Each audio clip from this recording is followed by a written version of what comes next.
जो सिलिका थी, सिलिका क्या करती है बेसिक कंडीशन के अंदर, एसिडिक कंडीशन के अंदर क्या थी, इनसॉल्युबल थी। तो बेसिक कंडीशन के अंदर सिलिका क्या हो जाएगी हमारी, सॉल्युबल हो जाएगी। ठीक है, सिलिका क्या हो जाएगी आपकी, सॉल्युबल हो जाएगी। लेटराइट सोइल होती है वो ऑक्सीसोल वाले ऑर्डर की होती है, ऑक्सीसोल ऑर्डर की, और जो लेटराइटिक सोइल होती है ये आपकी अल्टीसोल वाले सोइल ऑर्डर की सोइल्स होती हैं। ठीक है, हेलो दोस्तों, स्वागत है आपका हमारे official YouTube channel agriculture expert में।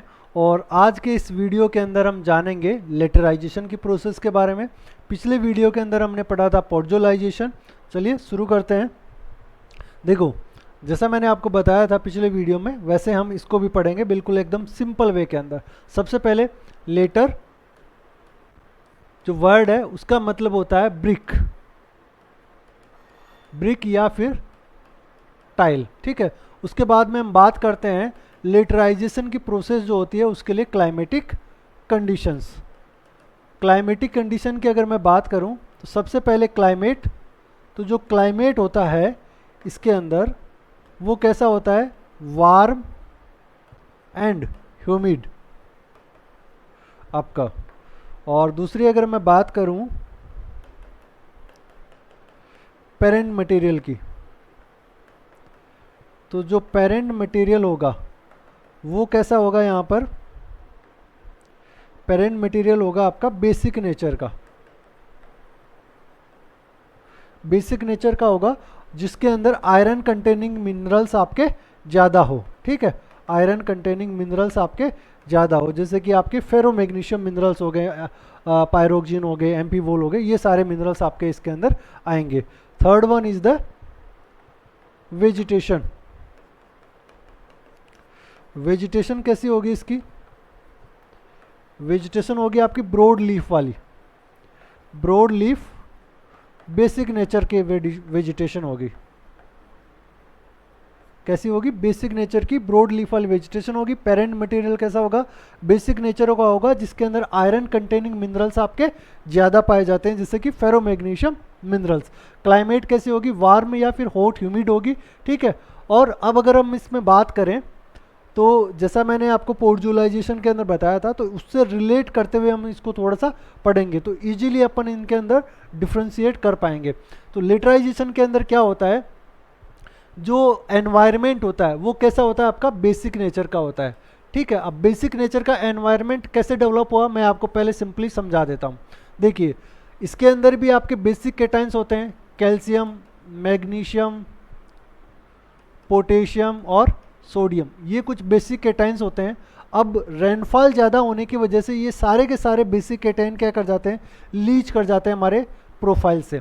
ठीक है, अब इन बेसिक केटाइंस लीच कर गए तो इन बेसिक केटाइन की वजह से तो पीएच यहाँ पर ज़्यादा होगा नहीं। ठीक है, अब यहाँ पर जो पीएच है वो न्यूट्रल टू एल्कलाइन कंडीशन के अंदर होता है।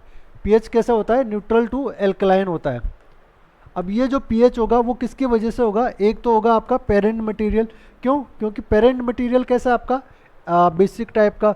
दूसरी जो वेजिटेशन है, ठीक है, वेजिटेशन है वो वेजिटेशन भी कैसी है, बेसिक नेचर की है। अब इन दोनों की वजह से आपका जो एनवायरनमेंट होता है वहाँ पर जो कंडीशंस डेवलप होती है वो कैसी हो जाती है आपकी, न्यूट्रल टू एल्कलाइन कंडीशन होती है। मोस्टली आपकी एल्कलाइन कंडीशन डेवलप हो जाती है। और जितने भी आपके बेसिक केटाइंस थे ये आपके पूरे प्रोफाइल से क्या हो जाते हैं, आउट हो जाते हैं। ओके, अब यहाँ पर बेसिक केटाइन डेवलप हो गए तो जो दो हमारे जो मेन कंपोनेंट थे दो, ठीक है, एक सिलिका और एक सेस्कियो ऑक्साइड। ठीक है, उनका क्या होता है, तो जो सिलिका थी, सिलिका क्या करती है बेसिक कंडीशन के अंदर, एसिडिक कंडीशन के अंदर क्या थी, इनसॉल्युबल थी। तो बेसिक कंडीशन के अंदर सिलिका क्या हो जाएगी हमारी, सॉल्युबल हो जाएगी। ठीक है, सिलिका क्या हो जाएगी आपकी, सॉल्युबल हो जाएगी। और जो सेस्कियो ऑक्साइड थे, सेस्कियो ऑक्साइड थे, ये क्या हो जाएंगे आपके, इनसॉल्युबल हो जाएंगे। ओके, उसके जस्ट अपोजिट, पोर्जोलाइजेशन के जस्ट अपोजिट, वहाँ पर आपकी एसिडिक कंडीशन थी,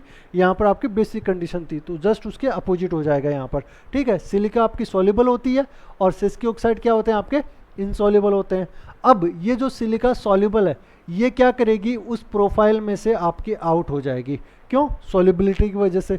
जबकि आपके जो सेस्कियो ऑक्साइड थे ये आपके थ्रू आउट द प्रोफाइल बने रहेंगे, ऐसे कैसे ऊपर के होराइजन्स के अंदर आपके जमा रहेंगे, ठीक है, जिसकी वजह से हमारे प्रोफाइल का पूरा कलर ही किस प्रकार का हो जाता है, रेड कलर हो जाता है, ठीक है। और कौन सा होराइजन डोमिनेट रहता है मोस्ट ऑफ द प्रोफाइल के अंदर, BS, जो मैंने पिछली बार बताया था BS, ठीक है, मींस एक्यूमुलेशन ऑफ सेस्कियो ऑक्साइड। आप यहाँ पर देख सकते हो ई होराइजन से लेकर लास्ट जब तक C नहीं आ जाता है तब तक आपका क्या है, सिर्फ और सिर्फ BS, मींस पूरे प्रोफाइल के अंदर आपके सेस्कियो ऑक्साइड जमा रहते हैं, ठीक है। और नीचे जब आप देखोगे प्रोफाइल के नीचे तो यहाँ पर आपका सिलिका जो कि लीचिंग के थ्रू रिमूव हो गया था, और जितने भी आपके जो बेसिक कैटाइंस थे वो भी क्या होते हैं इसके अंदर रिमूव हो जाते हैं हाई और इंटेंस लीचिंग की वजह से।